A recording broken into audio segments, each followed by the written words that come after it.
See, it changes when you actually go on camera. Yeah, but it's even better. It's better now already. Yeah, especially because you're sitting right dead center in the middle, and I'm on the side like, hi, I'm an extra in my own show. Well, scoot over, damn it. Where? Okay, good. Okay, shut up.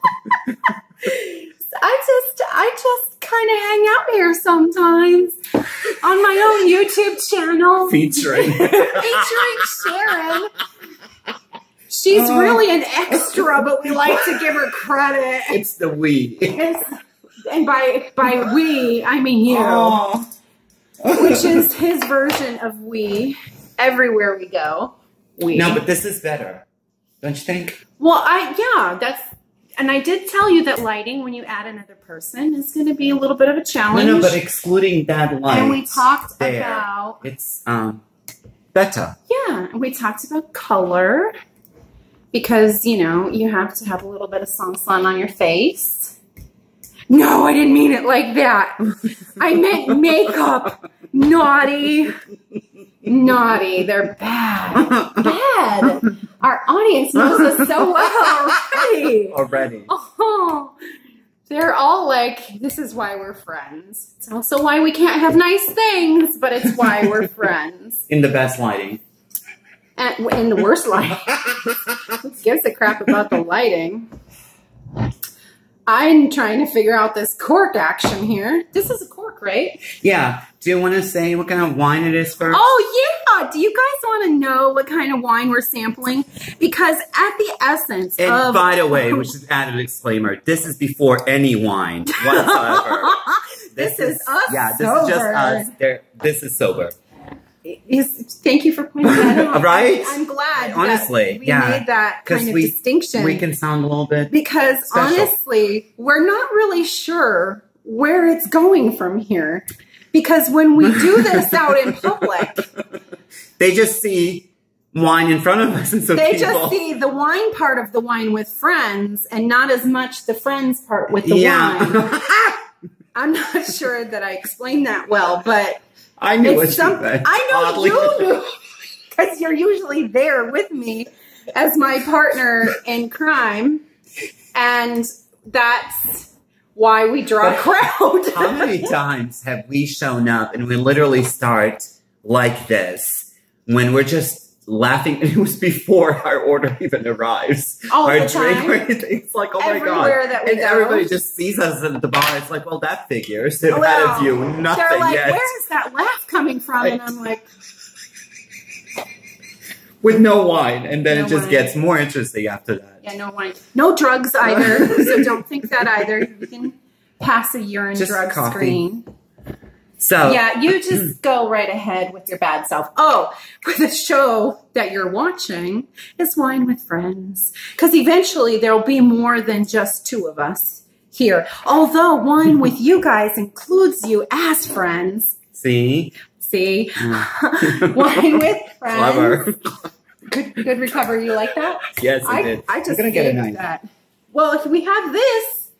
No, but to get the top off.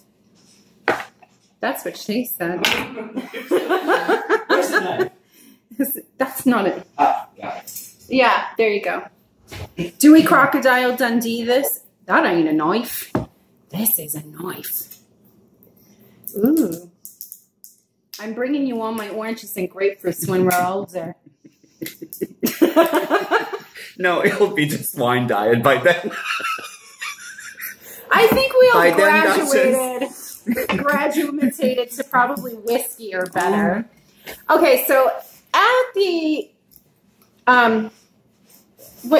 initiation of every episode, we will be corking a bottle of wine that we will continue to drink. Not because we're crazy about the wine or the effect of it, but we can justify our title, Wine with Friends. No, I'm just kidding. Yeah, because we don't have any friends. So it's best that we at least try. We'll try to pretend we do, because we're not here for the wine or the effect. So what do we have here? We know we haven't tried this before. No. So in essence, what we will do for you guys is our plan, because we do actually enjoy wine so much. And I don't know about you guys, but I never really know what wine is going to be good, what or it how to goes describe well it. with certain foods. Right. So we're not wine connoisseurs. We are just drinkers of wine. We appreciate the effects, and that is why we drink it. So essentially what we plan to do as laymen, in layman's terms, because we don't pinky up whatever the terminology is for aeration and all of that stuff. We just go, yeah, I would drink this again for $8 a bottle. Or, and try to explain what we can taste from it without trying to sound too intellectual and what I would consider a wine-intellectual. We're not. We're not wine-intellectuals, and we're not debating their necessity. I definitely appreciate someone that's a connoisseur that can kind of, you know, basically like break down the flavors of the wine and talk about it eloquently. That's not going to be this show. I can guarantee you that. So basically whatever we can find at a Fry's or a grocery store nearby, and probably whatever's on sale, we're going to pick up a bottle or two of it in all of the different genres of wine. Is it genres of wine or categories of wine? See, like I said, we don't know the lingo. We're just going to pick it up as we go along. Yeah, and we're really not even going to try to know what all of that is. We just want to be us, and we want to try wine and tell you guys, oh, this one's like, when you first take a sip, it's so alcohol forward. And we'll talk about what we mean about that or whatever. But we're not snooty wine-asseurs or anything like that. And then we figured as we progress from there, we can talk about whatever we talk about. And you'll see, it just comes up. We never plan it. It just comes up. So we'll just take you with us to this journey and see what we can find interesting. But we are interesting. They found us already. So, yeah. So basically, you're going to be here watching us get drunk on wine and converse. This should be fun. So tonight, what we've decided to try is a connoisseur. I don't even know if I'm saying that right, but that's what the bottle says. So you can definitely pronounce that however you should choose. And leave us comments. And it's a blend. And yeah, so as we go throughout the episode to episode, we'll be reading and reviewing the comments. If you guys should happen to leave a bottle of wine or a type of wine that you want us to give a go and see if we like it and get kind of like our thoughts or review on it from our palate and perspective, because you don't really want to spend the money. Or recommendations. Yeah, exactly.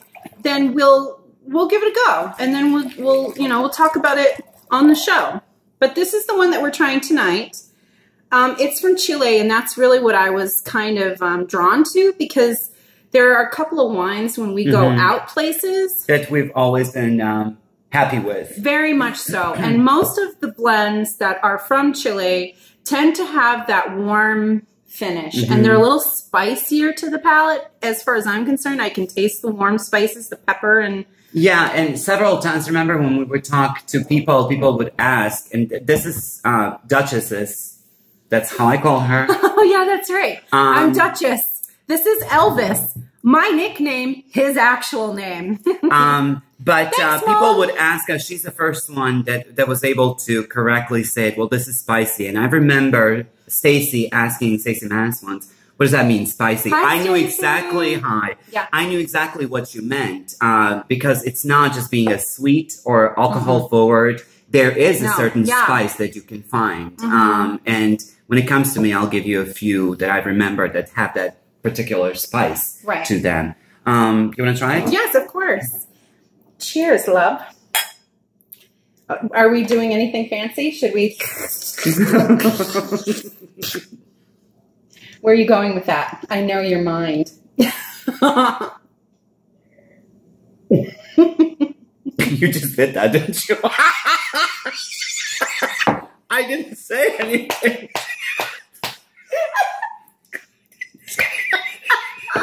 She knows my mind. I haven't said anything. I could read your mind. Oh my God. That's why I didn't take a sip. I was like hesitating. I'm like, this man is going to make me choke on red wine. This is how I go out. This is going to be the end. And then she goes, should we do something on Jay Bouchon during the first episode of Wine with Friends. I think that would have been a recommendation. It would have been a coup de grace, right? You guys would have been like, not drinking that one. Nope. He would have posted in my memory. What do you think? I didn't really get a good swig of it. So no, you were choking. Where are you going with that one? Oh, by the way, 18 plus, because this is, we're drinking. Yeah, there's no way to know where this is going. No, not with me for sure. And then not with me with him for even more sure. To be certain. What do you taste, like right off the bat? Okay, so right off the bat, it does have a very floral aroma, right? Aroma. I was going to say odor, but that's like, no, we don't want to say odor. I don't want to be offensive to the people who make this wine. Moist versus dewy. Yes, your skin is dewy, not moist, y'all. He tried to play that little number today, and I was like, no, this does not sit well. You cannot say your face is moist. That just makes the wrong context to begin with. Skin is dewy.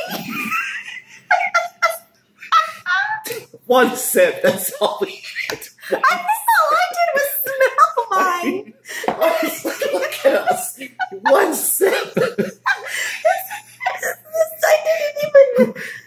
I didn't even yet because I'm afraid to spit it out. So, my first impression of it. Okay, thank you. I didn't ask, but you knew where I was going with this. Like, I didn't ask. I don't really care, but be free. I'll sip while you talk. Okay. Sure you would. Very fruity at first. And then there's a bit of a bite to the finish. Just a little bit, right? That's why you like it. Can you taste that? There's a little bit of a... Oh. Right? Okay. So, when you take your first sip, it's smooth. Very. Very smooth. And very nice. It is a rich wine. And honestly, it's not too power-packed, full-bodied flavor. Okay? It is a very mild flavor is how I would describe it. It's not a sophisticated flavor. It's very straightforward as far as the wine is concerned. But he's right. He does bring up a point. When you first swallow it, you don't get that. It's the second time that you swallow without another sip. That second swallow. See, I can't talk. It's not safe. This is not a safe place. I can't share. No, it's kind of like with the perfume. When you first spray, wait a minute, give me a chance. When you first spray it, it smells like an immediate. It'll be, either a lily or rose or whatever. But at the end, a little bit, when it's been sitting there on his skin, you can smell the secondary. And that's what I think it is. That's what I would describe with this one. An aftertaste. It does have an aftertaste. Yeah. You're right. And it does have that little kick. It's right. Okay. So I would say that makes it acidic on the back end. You get that acid punch in the wine in this. Where does the acid come from? Is it underneath the grape skin? We need an expert here. Yeah, we're not a professional. Leave it in the comments if you guys know where the acidic nature of wine comes from. I don't know if it's the fermentation process, if it's the specific type of wine, if it comes from the skin or where. But all I can tell you is that it's not too alcohol forward. It's very smooth, mild, drinkable wine. I would probably pair this with ribs or a steak. Definitely grilled. Or because of its benign nature at first, being so mild, I would even say with fruit, just any kind of fruit or even just cheese. It's it's very drinkable. Yeah. And it probably would bring out more of the floral notes to have this paired with berries. And I gotta say, I like it. I like it because it doesn't have that immediate alcohol or acidic taste to it, because I can be very turned off by that immediately. So for wine with friends, the J. Bouchon gets 2 smooches. Mwah. Oh, mwah. It does, doesn't it? It is. It's a 2 Very well earned. I like it. I have to say, I really do. Dos besos, bitches. And honestly, I don't know if I would like it as much if it didn't have that aftertaste. You see what I mean? It would have been too boring. From someone who started out as a Pinot Noir fan? Right. You see? This is my influence, ladies and gentlemen. That is. I'm a Cabernet Sauvignon girl all the way to heaven and back. And this band has been like, no Pinot Noir, no Pinot Noir. I'll take a Pinot Noir. And I was like, you tonight, my friend, whatever night that was, are trying a Cabernet Sauvignon because you are too old to be drinking Pinot Noir. You are not 22 anymore. Time to graduate in wine marathons. Okay. And he did. And I did. He did. I was so proud of you that day. So let me ask you something. You were telling me today. This is dangerous territory, you guys, when he starts it out like that. You were telling me today, because we were talking on a phone before we got together. Something we both like, one of the subjects we both like is astrology. And I asked you if it's true that Mars is entering Gemini at this point. Can you repeat again what you told me about that? Well, please? In Western astrology, Gemini, or Vedic astrology, Gemini? Well, either. But Mars in Gemini is not necessarily a good move for a lot of people, only because Gemini innately tends to be dual, because it's the sign of the twins. Mars is the placement of action orientation, so it really relegates to the signs that are more decisive in their nature, even if they're slow moving like Taurus.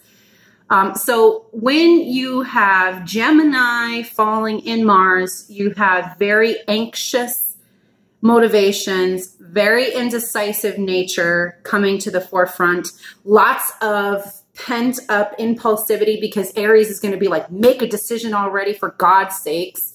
And Gemini is going to be like, I don't know what you want to do. I don't want to make the wrong one. I don't know what the right one is. Okay, so there's going to be this energy that's going to have a very strong push-pull. And there's going to be a lot of pensive anxiety. And I think there's going to be a lot of friction in a lot of ways. I don't necessarily, I'm not a professional astrologer. Let me start out by saying that. But it has been, in my experience of like observation at this point in my life, that when a planet that has a one particular nature ends up shifting signs, what do they transit? So Mars transits into Gemini, moves into that sign. So Gemini doesn't move into Mars. Mars moves into Gemini because it's the planet that's moving. And Mars is the action-oriented planet. And it moves into a sign that's nature is indecisive. It's going to take on the qualities of that sign. It's going to take on the qualities of that sign. And Gemini, by its nature, is very up in the air. It's an air sign. Right. Mutable at that.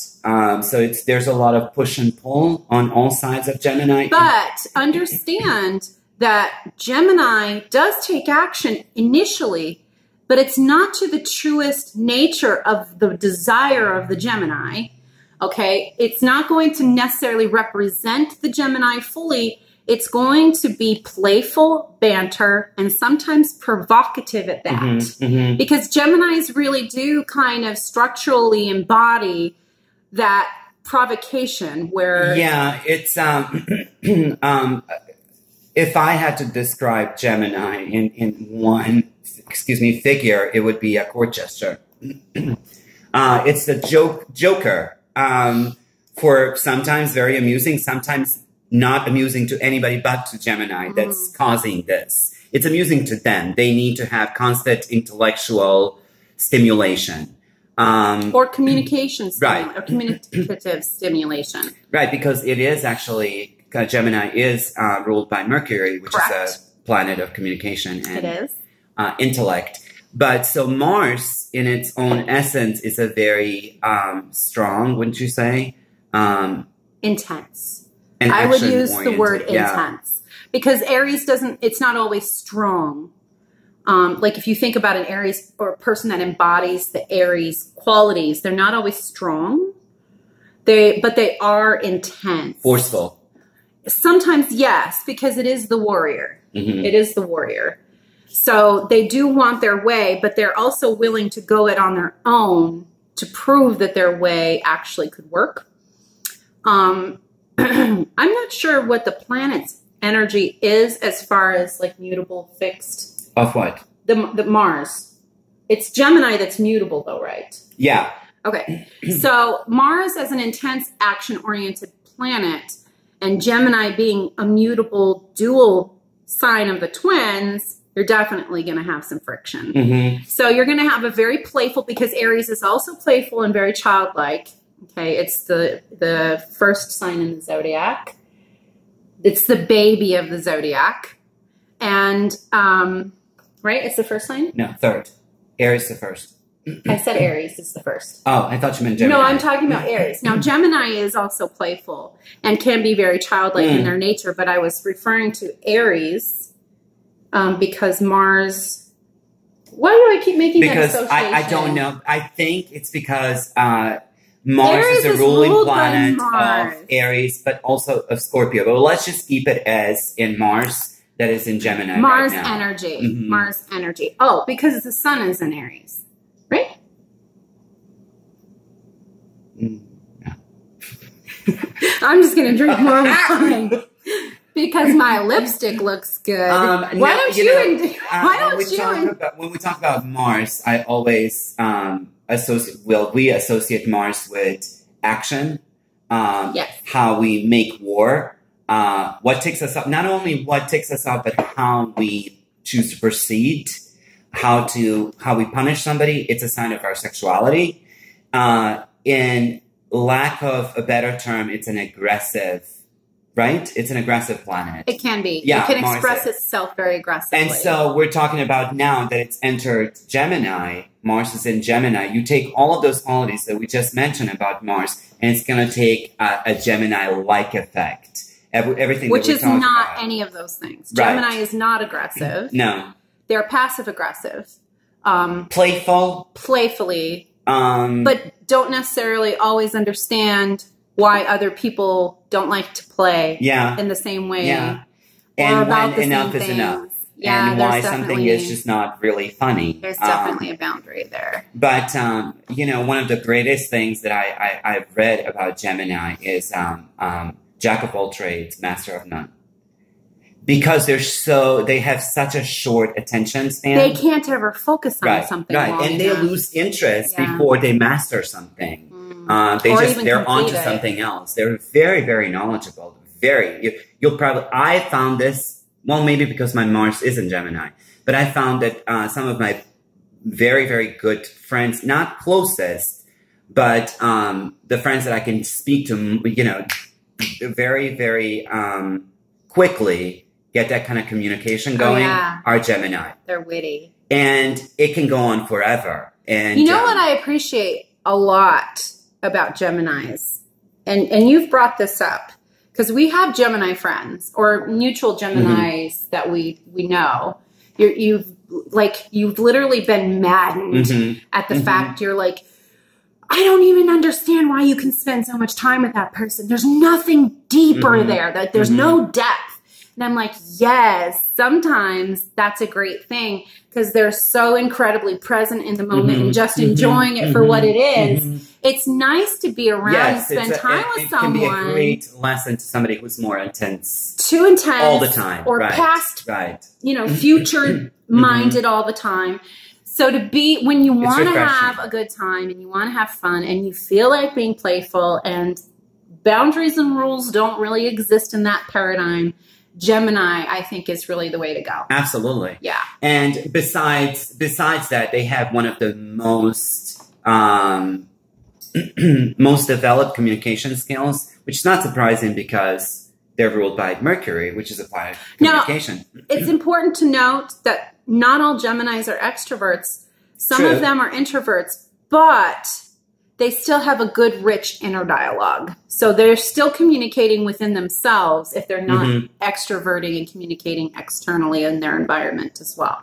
Some Geminis are pretty much like homebodies that like to play video games and, you know, they do a lot of telecommunications or self-described introvert, which I have to say, Celeste, for example. Oh, hi Celeste. Hi Celeste. Should we introvert use real name? Through and through. Well, we can edit it out if we don't like it. Beep. Well, we didn't say the last name.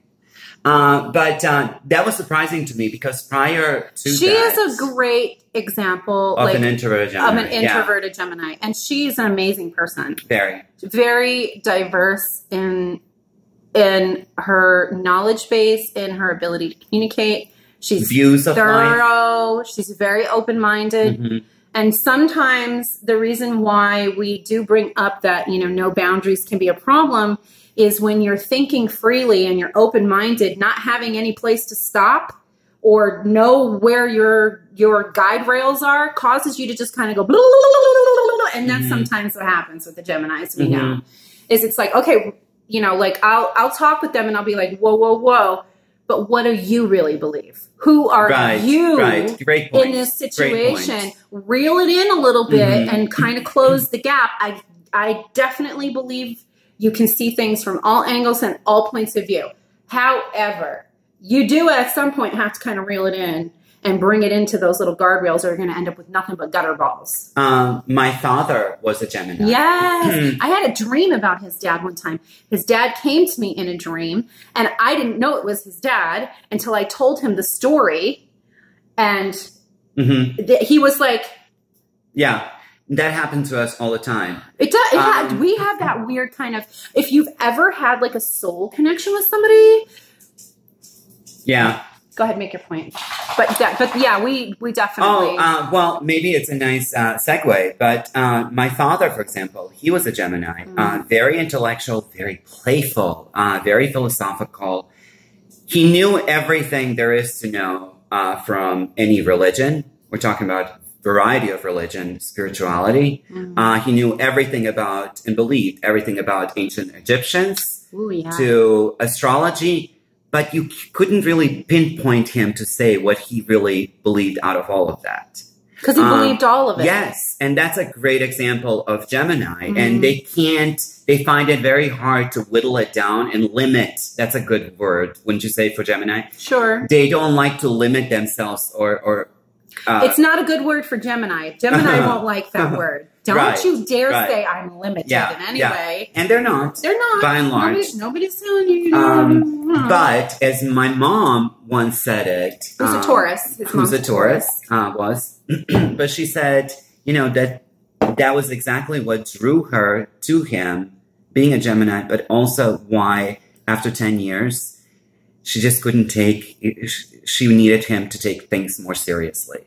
And it's very difficult for Gemini. Because it puts her in the position where she has to take everything so seriously. And let's face it, Taurus and Gemini, not very compatible. They probably liked each other because they're so different. Opposites. Yeah.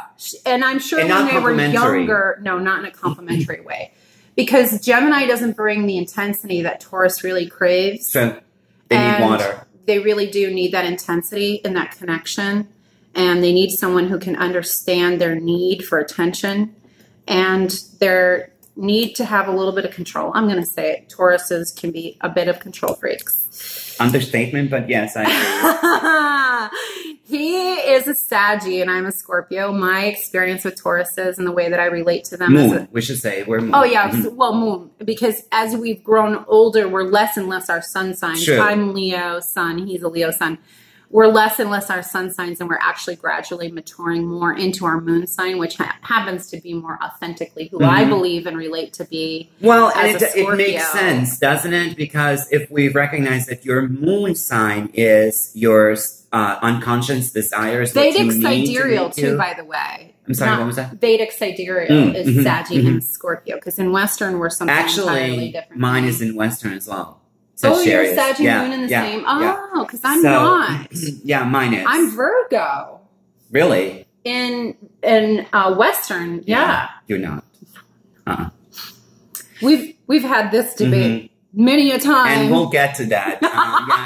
That's something like maybe not this episode. Like me being more open-minded to something other than she has kind of opened my mind to Vedic as opposed to Western. Excuse me. And there's a point to that. But with moon signs, you're the first one who told me this, and I pondered that. I really do believe that now with you, is that as we grow older and more mature and more conscious of what we need subconsciously, it makes sense that we're closer to our moon sign, which represents exactly that.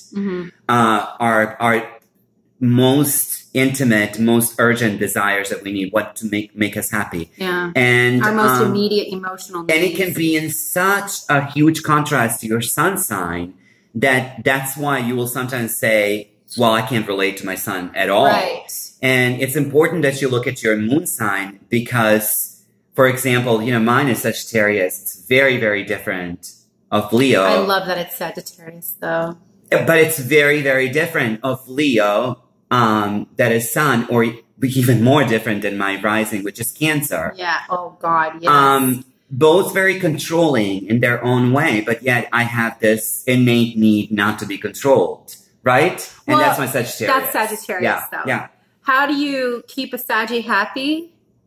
Let them be as free as they need to be. Don't reel that sucker in with any kind of thread, fishing line. He'll know it's there. Yeah. So he needs freedom to roam. Remember, he's the hunter. So he also needs to discover. Chase. Okay, so you do have to understand that about a Saggy is he needs to hide in the bushes to observe while you just kind of do your thing for a little bit. Very much. Very much. Which he does. On a downside, though.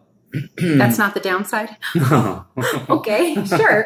What did on you a downside, very much like Gemini.